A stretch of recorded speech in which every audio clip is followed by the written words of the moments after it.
Welcome to the Influency Podcast. I'm Hadar, and today we are going to talk about obedience.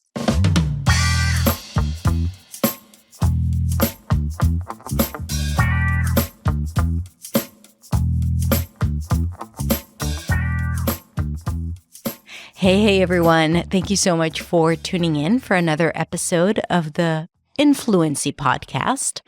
Today we're going to talk about obedience, and no, not the pronunciation of the word, even though I am tempted to talk about it because it is interesting. We're going to talk about obedience because this is something that I've been dealing with all my life. This idea of being obedient and how it has impacted me as a child growing up, as an adult, as a business owner, even as a content creator. This idea of being obedient. What is that anyway? So let's talk about it. First, let's talk about what is, for those of you who don't know this term, obedience. So I am looking at Oxford Dictionary right now, and this is what it says. It says, compliance with an order, request, or law, or submission to another's authority. Compliance with an order, request, or law, or submission to another's authority. It's just like basically saying yes. Yes, sir. Now, it may be confused with people-pleasing, but I actually am not talking about people-pleasing, which I am also guilty of. But I'm talking about feeling like you need to obey someone or someone's authority, right? For me, it was always teachers. I always felt this fear around teachers. I remember my first grade teacher, I was so terrified of her, even though she was really nice. I remember my sixth grade teacher, she was a monster, really. She was so mean. She would always yell, really. And I really remember how scared I was of her and how I did not want to do anything that would get her to be angry at me. And even when I was an acting student in New York City, and I had a couple of teachers, actually all of them, who really scared me. And I was very, very obedient, even though I knew that the revolutionaries in the class were always praised. People who did not follow the rules. And I could just not do it. I had to follow the rules, right? Like doing something that is against an order or the law or the rule was just impossible. Still, till this day, I am the person who is less likely to break the law. You must be asking yourself, what does that have to do with English? It has everything to do with English. Let me explain. But I'm also going to say that this might resonate more with my women listeners because we are raised to be obedient, to do what we've been told, right? With boys, it's different. It's kind of like, think of boys, little boys. You know, you expect them to break the law and to not do what you say. I mean, not everyone, of course. And it's just like, social norms that boys are always going to be boys, right? You have that phrase because they're going to do things that are not what is expected of them. And that is okay. But girls need to behave, be a good girl, right? Do what you're told. And these messages, we hear them on TV, at home, over at friends, our grandparents, and it sticks. Now, of course, this notion or feeling like you have to obey, it's not just something that women experience, but women in particular experience that because of social norms, because of patriarchy, because of generations of silencing women and asking them to obey. And this is why this is huge for me personally and for a lot of women listening, but of course also for a lot of men who have been part of this hierarchical structure, especially when it comes to being a speaker of English second language. So why am I talking about obedience? Because I connect this notion of being right with following the rules. Okay, I'm going to explain that again, so bear with me. I'll get you there. Why are we so afraid of making mistakes? We're so afraid of making mistakes because we are breaking someone's rules.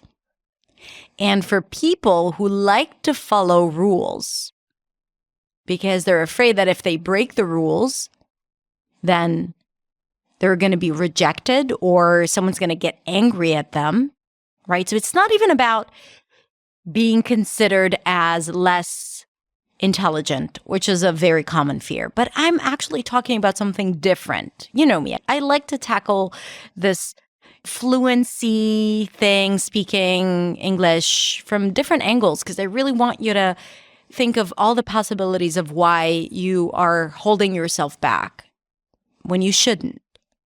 So this idea of following the rules is so ingrained in us, especially for those of you who are very obedient. And when you break the rules, you're doing something wrong. It's just like it goes against everything that you've ever learned or everything that feels right. And you're afraid of that. You don't want to break the rules. Also, speaking to native speakers, when obedience is in your blood, then native speakers are considered an authority. And we're afraid of them. Because they're an authority, we have learned to be afraid of the person who's in charge, the person who sets the rules, the person who can punish you. So we're afraid of whomever symbolizes an authority. Could be a native speaker, but for some people, it could be a doctor or your child's teacher or a government official. Anyone that can deprive something of you or of someone that you care about. And when you're around them, you might feel anxious because you feel like you cannot break the rules, or you feel like you cannot waste their time, God forbid. God forbid you get stuck and you waste their time. You cannot be not understood because they're going to get angry and punish you. And these are real things that people feel. I hear all the time from my students that, they can speak English fluently, clearly, they're confident when they're one-on-one with a friend, but then when they have to talk to the doctor, they're so afraid. I have a student, her name is Monica. She shared with us that only after being inside of New Sound, my program, building confidence, she had the courage to schedule a doctor's appointment after 3 years living in the US. And it's not that she wasn't speaking. There was something about going to the doctor that really scared her. And she didn't. The impact that has on one's health and well-being and confidence and self-worth. And I connect that to that notion of obedience. I see that with my girls, Probably if you were to watch a full day, like a candid camera hidden in my home, seeing how I interact with my girls. No, I am not a strict parent. And my girls don't really care. If I tell them to do something, they will do it if they want, which creates a lot of frustration. Sometimes I wish they would be more obedient. But then when they're not, I say to myself, oh my God, like this is so good because I was such an obedient child. And again, like I didn't have harsh parents, that disciplined me. No, but still, I was a very obedient child. I don't know where that came from. And even though they're not, I see them with other, let's say, teachers or grown-ups. And then they're very obedient with people they don't know. So going back to our interaction, when they are not obeying me and they're not doing what I want them to do, I'm pissed off, of course, and frustrated. And usually that happens in the morning when I need to leave for work. But there is a part in me, or at least that's how I try to reframe it for myself, that says, I'm so happy that they learn how to go against what I am asking, go against my will. And sometimes I tell them that they don't always have to listen to their teacher because they are so freaking obedient. They will always do what their teacher says. And, the environment in the school that they go to is very welcoming and open and they can speak up, but they don't use it often enough, at least. And I am telling them, it's okay not to do everything that the teacher asks you to. It doesn't work, by the way. They still do it. But I am planting the seed because even though it might backfire, I still want them to know that they don't always have to listen to something when it goes against what they want or what they believe in or how they feel in the moment. I hope it's going to help and help them feel more free. But I also know that it's so easy to feel trapped inside this need to do what other people tell you to do, inside the need to please and to follow the rules. And I want to invite you to get into this conversation with yourself. Where does this meet you? This need to follow the rules. And if it does, and you are unhappy with the freedom that you have in English, or maybe lack of freedom, then ask yourself, is this related? Am I afraid of going against the rules? Am I afraid of native speakers because they're an authority?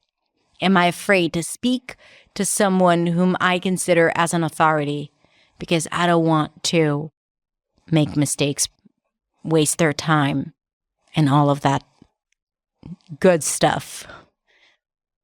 Air quotes, good stuff. So that's it. I just wanted you to think about that with me as I was thinking about that. And that's it. Thank you. Thank you for being here. Thank you for listening. And I'm going to do two things. One, talk about the pronunciation of obedience, because there are two. The first one is O as in go at the beginning, then B, high E, and then another high E in the next syllable, D, so OBD, and then a schwa sound, uns, obedience. You have a small y sound there in between, diens, obedience. But you can also put a schwa at the beginning, obedience, obedience. Now, the second thing I'm going to say is that, and you don't have to obey. If you want, I'm inviting you to share this podcast with someone who might resonate with this idea of obedience and maybe this idea of feeling stuck and feeling not fluent, and maybe they don't know why. This could be the reason. So if you want, I would love for you to share that. And don't forget to subscribe to the podcast so you can get updates whenever there is a new podcast on your favorite platform. And that's it. You You can find me at hadar.accentsway on Instagram if you want to connect with me personally. Send me a DM. Tell me you have listened to the Obedience podcast and tell me what you think. I love having conversations in my DMs. So I'm inviting you to talk to me there. And in the meantime, have a beautiful rest of the day. Thank you for listening, and I'll talk to you soon.